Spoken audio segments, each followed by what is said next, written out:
दोस्तों 1.3 बिलियन लोगों से ज़्यादा आबादी के चलते भारत ब्रांड्स के लिए एक ल्यूक्रेटिव मार्केट है। नेस्ले, ब्रिटानिया, डाबर, पतंजलि, हिमालय जैसे भारत में सिर्फ फूड और पर्सनल केयर सेक्टर में 100 से भी ज़्यादा ब्रांड्स हैं। ज़्यादातर ब्रांड्स ना तो हेल्दी फूड प्रोडक्ट्स बनाते हैं और ना ही सेफ कॉस्मेटिक्स। कुछ ही ऐसे ब्रांड्स हैं जो जेन्युइनली अच्छे प्रोडक्ट्स बना रहे हैं। मगर ये वीडियो जेन्युइन ब्रांड्स के बारे में नहीं बल्कि ऐसे ब्रांड्स के बारे में है जो दिखाते तो ऐसे हैं जैसे बहुत जेन्युइन प्रोडक्ट्स बना रहे हैं, मगर एक्चुअल में अपनी चीप मार्केटिंग के तरीकों से लोगों को बेवकूफ़ी बनाते हैं। इस वीडियो में मैं ऐसे ही 3 ब्रांड्स को एक्सपोज करना चाहता हूं। दोस्तों, अगर आप जानना चाहते हैं कि कौन से हैं वो 3 ब्रांड्स तो देखते रहिए इस वीडियो को। Hello friends, welcome to FitTuber Hindi. दोस्तों, आजकल कंपनीज कुछ भी कर जाती हैं बस ये दिखाने के लिए कि जो वो बेच रही हैं वो जेन्युइन प्रोडक्ट है। क्या आप जानते हैं कि कंपनीज को अलाउड होता है कि वो कुछ भी कहें अपनी एडवर्टीजमेंट्स में या फ्रंट लेवल पे, बशर्ते वे अपने इंग्रेडिएंट्स को करेक्टली मेंशन कर रही हैं पैक पर। इसलिए एक जागरूक ग्राहक होते हुए हमारा ये फर्ज बनता है कि हम उनकी एड्स को महत्व ना दें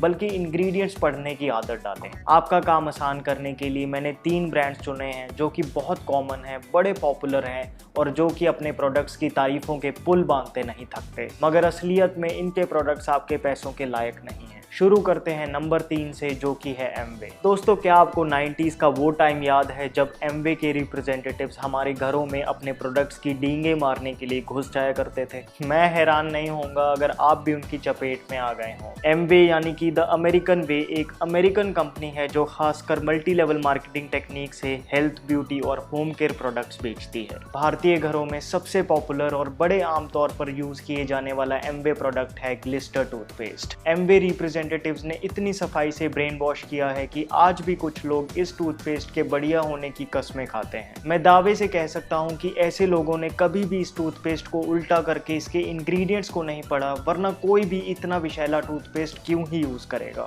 इसके इंग्रेडिएंट्स को देखते हुए अगर इसको वर्स्ट टूथपेस्ट इन इंडिया का दर्जा भी दे दूं तो वो भी एग्जैजरेशन नहीं होगी। एमवे के सभी पर्सनल केयर प्रोडक्ट्स के इंग्रेडिएंट्स को अच्छे से चेक करने के बाद मुझे कोई डाउट नहीं है कि ये भारतीय मार्केट में सबसे खराब प्रोडक्ट्स हैं। इनके प्रोडक्ट्स में किसी भी और ब्रांड के मुकाबले ज्यादा हार्श केमिकल्स हैं। एमवे के इतने महंगे प्रोडक्ट्स पर खर्चा करने से अच्छा तो मैं कोई भी और नॉर्मल इंडियन प्रोडक्ट खरीदना पसंद करूंगा। आप खुद ही एमवे की एटीट्यूड सनस्क्रीन को किसी भी और सनस्क्रीन से कंपेयर कर लो, आप पाएंगे कि ना ही केवल ये महंगी है बल्कि इसमें कई ज्यादा सस्ते ग्रेड के जहरीले केमिकल्स डाले गए हैं।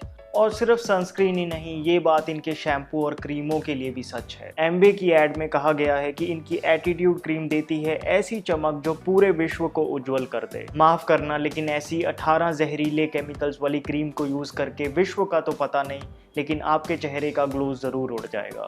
एमवे ने फूड सप्लीमेंट इंडस्ट्री में भी अपना पैर फंसा रखा है। एमवे न्यूट्रीलाइट का प्रोटीन पाउडर एक तो सोयाबीन से बना है और ऊपर से महंगा भी है। इससे कहीं बेहतर प्लांट प्रोटीन पाउडर्स अवेलेबल हैं भारतीय मार्केट में। प्रोडक्ट्स को छोड़ो, एमवे एज अ कंपनी पर भी भारतीय सरकार की पॉलिसीज और इल्लीगल प्रैक्टिसेस चलाने के आरोप लगे हुए हैं। एमवे ने 2025 तक अपने टर्नओवर का लक्ष्य 6000 करोड़ रखा है, जो कि आज के मुकाबले 3 गुना है। क्या वे इसके लायक हैं? इसका फैसला तो आप जनता को ही करना है। पर्सनली मैं तो कभी भी इनके प्रोडक्ट्स पे अपने पैसों को वेस्ट ना करूं। नंबर 2 पर है हिमालय। दोस्तों, हिमालय एक बैंगलोर बेस्ड कंपनी है जो कि काफी पॉपुलर है इंडियन मार्केट में अपने पर्सनल केयर प्रोडक्ट्स को लेकर। अपने हर्बल प्रोडक्ट्स के लिए हाईली ट्रस्टेड हिमालय प्रोडक्ट्स आमतौर पे उन लोगों की चॉइस होते हैं जो कि सेफ कॉस्मेटिक्स यूज करना चाहते हैं। हिमालय के नीम फेस वॉश ने तो जैसे भारतीय मार्केट में आंधी सी ही ला दी है और आज ये सबसे ज्यादा बिकने वाला कॉस्मेटिक प्रोडक्ट बन चुका है। हिमालय वेलनेस के फाउंडर की माने तो उनकी मोटिवेशन और विजन है कि आयुर्वेद के प्राचीन विज्ञान को आज के दौर में फिर से वापस लाना। मगर क्या वो ऐसा कर रहे हैं? क्या हिमालय के प्रोडक्ट्स सही मायने में आयुर्वेदिक हैं?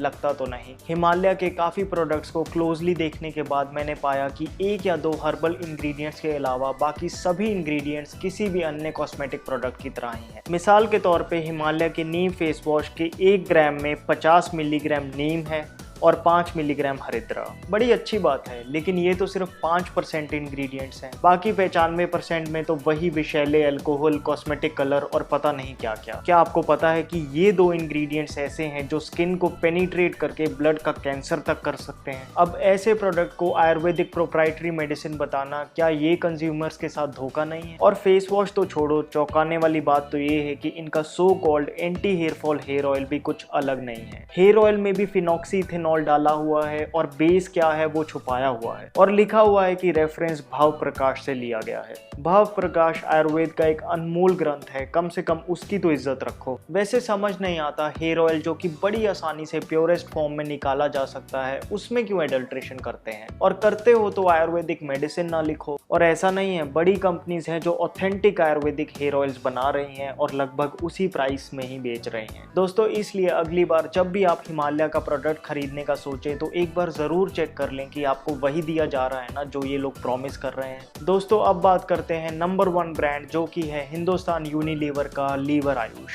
हिंदुस्तान यूनिलीवर एक ब्रिटिश डच कंपनी है जिनके प्रोडक्ट्स ने भारत में 70-80 सालों से पैर जमा रखे हैं। अभी कुछ ही साल पहले हिंदुस्तान यूनिलीवर ने लीवर आयुष ब्रांड नेम के अंडर आयुर्वेदिक हेल्थ और पर्सनल केयर प्रोडक्ट्स निकाले हैं जो कि इंडियन सेलिब्रिटीज ने जमकर प्रमोट किए हैं। टूथपेस्ट से लेकर शैम्पू, क्रीम और हेयर ऑयल जैसे काफी प्रोडक्ट्स हैं। इनका कहना है कि लीवर आयुष के सारे प्रोडक्ट्स 5000 साल पुराने आयुर्वेद के ज्ञान पर निर्धारित हैं। अच्छा, देख लेते हैं। बात करते हैं लीवर आयुष टूथपेस्ट की। कुछ 5-6 हर्बल इंग्रेडिएंट्स के अलावा इस टूथपेस्ट में अल्कोहल, कॉस्मेटिक कलर्स, फ्लोराइड डाला गया है। बाकी बेस क्या है उसके बारे में भी नहीं बताया। जहां तक फ्लोराइड की बात है, मॉडर्न डेंटल डॉक्टर्स तो कहते हैं कि फ्लोराइड बहुत जरूरी है, मगर आयुर्वेद फ्लोराइड से दांत साफ करने को नहीं कहता क्योंकि वो पॉइजनस है। क्या आपको पता है कि सिर्फ 2.8 ग्राम फ्लोराइड निकल जाने से इंसान की मौत हो सकती है? और छोटे बच्चों की तो जैसे आदत ही होती है टूथपेस्ट खा जाने की। लीवर आयुष की सोप्स भी बहुत ही पॉपुलर हैं आजकल। वैसे आयुर्वेदिक साबुन तो बहुत मिलते हैं। मतलब सिर्फ हरी पत्तियां दिखाने से कोई आयुर्वेदिक नहीं बन जाता। एग्जैक्टली। सही आयुर्वेद है लीवर आयुष। अच्छा, तो दोस्तों, ये सोप के अगर आप इंग्रेडिएंट्स चेक करेंगे तो आप पाएंगे कि इसमें 99% इंग्रेडिएंट्स क्या हैं ये पता ही नहीं। वही 2 पत्तियां डाल देने से कोई सोप आयुर्वेदिक तो नहीं हो जाता। चलो एक बार के लिए मान भी लें कि सोप बेस 100% आयुर्वेदिक होगा, लेकिन कॉस्मेटिक केमिकल कलर्स तो डाले ही हैं। बाकी मेरा तो मानना यही है कि अगर सही इंग्रेडिएंट्स डाले हैं तो छुपाने की क्या जरूरत है? आयुर्वेद का दिखावा क्या करना? और फिर ये कहते हैं कि दिखावे से बचो, सही आयुर्वेद चुनो। दोस्तों, लीवर आयुष के लगभग सभी कॉस्मेटिक प्रोडक्ट्स ऐसे ही हैं, इसलिए देखकर खरीदें। देखा जाए तो ये कंपनीज बस इसलिए टिकी हुई हैं क्योंकि हम लोग इन पे ट्रस्ट करते हैं। जो भी ऐड में बोलें, पैक पे लिखते हैं, हम मान लेते हैं। लेकिन दोस्तों, अब समय आ गया है कि हम एक जिम्मेदार, जागरूक ग्राहक बने, और चाहे कोई कंपनी कितनी भी ट्रस्टवर्दी क्यों ना हो, एक बार प्रोडक्ट खरीदने से पहले इंग्रेडिएंट लिस्ट जरूर पढ़ें। वैसे मैं बताना चाहता हूँ कि मैं ना किसी कंपनी के साथ हूँ और ना अगेंस्ट। मैं प्रोडक्ट्स को देखता हूँ और उनके मेरिट के हिसाब से उनको रैंक करता हूँ।